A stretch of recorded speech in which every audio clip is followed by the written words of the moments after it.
Seguimos con las fases de la indagación, en este caso las conclusiones que entran dentro del aspecto de la discusión de resultados. Las conclusiones de los experimentos son hechos o evidencias, no modelos explicativos, y por lo tanto no explican por qué lo que pasa ocurre de aquella manera, sino que nos dicen qué es lo que pasa. Las conclusiones son las afirmaciones que se pueden hacer a partir de los resultados que se han obtenido mediante el proceso de observación o de experimentación, y la identificación de patrones es una manera de poder elaborar esa conclusión. Esa identificación de patrones fue lo que realizamos en la etapa anterior. Los niños saltan muy rápido a las conclusiones a partir de pruebas limitadas. En esta fase de interpretar para llegar a las conclusiones, los alumnos deben reconocer las diferencias entre las predicciones y el resultado obtenido. Esto permite que revisen sus ideas previas y prepararlos para que las modifiquen hacia ideas científicamente más correctas. Vemos en el dibujo que aparece abajo, en el primer caso la predicción de los alumnos sobre cómo se modificaría la temperatura cuando estoy calentando el agua, que creen que va creciendo continuamente, y en el segundo es el resultado, o sea, la temperatura sí crece linealmente, pero cuando llega a la temperatura de ebullición, de cambio de estado, se mantiene constante a 100 grados. Así como los niños deben aprender a enunciar hipótesis, también es necesario ayudarlos a construir conclusiones que están basadas en las evidencias disponibles. Este esquema de colorines que aparece en esta diapositiva nos ayuda o es una guía que puede ser utilizada con los niños de forma tal que vayan paulatinamente entendiendo cuáles son las fases para construir una conclusión. La primera parte es la pregunta. Recordar la pregunta de investigación. Una buena conclusión comienza recordando la pregunta de investigación. ¿Cómo afecta la reducción del espacio a la agresividad de las arañas? Posteriormente, debemos proponer una respuesta que sea general. Cuando hacemos el espacio más pequeño, las arañas se vuelven agresivas. Una tercera parte de una conclusión es acompañar de evidencias obtenidas en la investigación esa respuesta general que hemos dado. En nuestro ejemplo, en un terrario de 100 centímetros cúbicos ha habido 10 encuentros agresivos. Después es bueno agregar términos de contraste, que contrasten entre lo que nos está a favor de la afirmación y lo que no. En el ejemplo seguimos, sin embargo, en unos 100 centímetros cúbicos ha habido solo 2 encuentros. Por último, realizamos la afirmación. Por esto podemos afirmar que cuanto más pequeña es la superficie del terrario, aumenta la agresividad de las arañas. Posteriormente, es posible realizar una inferencia basada en términos teóricos. Consideramos que esto sucede porque necesitan su territorio para cazar y viven solas y no quieren otras arañas en su territorio.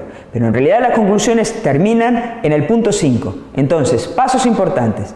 Recordar la pregunta de investigación, proponer respuesta general, acompañar la evidencia obtenida en la investigación, agregar términos de contraste y realizar una afirmación general. Evaluar y revisar la obtención de datos y el establecimiento de evidencias comportan que los alumnos comprendan aspectos centrales de la naturaleza de las ciencias. Por ello, no solo se les debe implicar activamente en las investigaciones científicas, sino que también es importante ayudarles a tomar conciencia de lo que están haciendo y cómo lo están haciendo. Esto implica en actividades de regulación y de metacognición. Hay que enseñar a los alumnos a evaluar y revisar la actividad de obtención de datos y de establecimiento de hechos, ayudándoles a detectar y explicar posibles limitaciones o errores que puedan haber surgido en las distintas fases del proceso de observación o experimentación.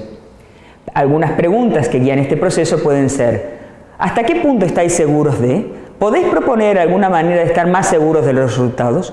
¿Cómo se podría mejorar vuestro estudio? Y ahora vamos, una vez que hemos obtenido una conclusión, vamos al ámbito de las explicaciones. La ciencia no pretende solamente establecer hechos, sino explicarlos. La finalidad de la ciencia es desarrollar progresivamente modelos teóricos que expliquen el conjunto de evidencias.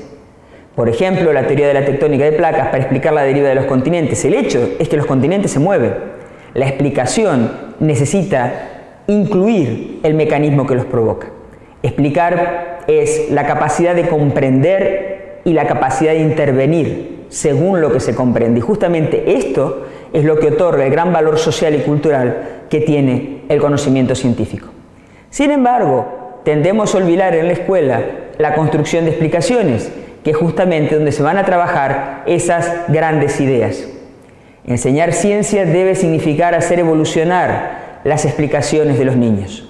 Podemos trabajar las explicaciones en diferentes momentos de la indagación, en un momento previo, con las hipótesis y predicciones, y al final, con la construcción de relatos sobre las experiencias y con los modelos. Normalmente, la ciencia explicar la ciencia supone determinar los mecanismos causales que producen un determinado fenómeno. Y no es sencillo. Vamos a tomar el ejemplo de por qué llueve. Si preguntamos a los niños por qué llueve, los niños pueden decir porque cae agua del cielo. Eso no es una explicación, solamente se ha dicho lo que es la lluvia. O pueden responder, ¿por qué en abril normalmente llueve? Nuevamente no es una explicación, solo se ha dicho que es un fenómeno habitual en una época del año. Pero los alumnos quizás pueden decir, ¿por qué hay una zona de bajas presiones que atraviesa el Atlántico? Es eso el comienzo de un relato realmente explicativo. Estamos hablando de un mecanismo que está por detrás para explicar el hecho de la lluvia. Para los niños se pueden pensar las explicaciones como algo cercano a un relato, que tiene unos protagonistas con unas aptitudes y propiedades que les hacen ser o comportarse de una determinada manera. Esos protagonistas intervienen en determinados acontecimientos que se dan según las características de los protagonistas y en las condiciones específicas en que tienen lugar los sucesos en los que intervienen esos protagonistas. De manera general, lo que necesitamos saber para explicar es saber leer la historia que nos explica un determinado fenómeno.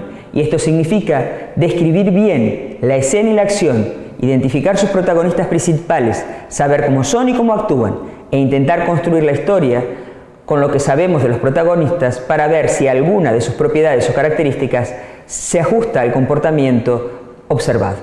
Por ejemplo, ¿cuál podría ser el relato para explicar por qué la sal se disuelve en el agua?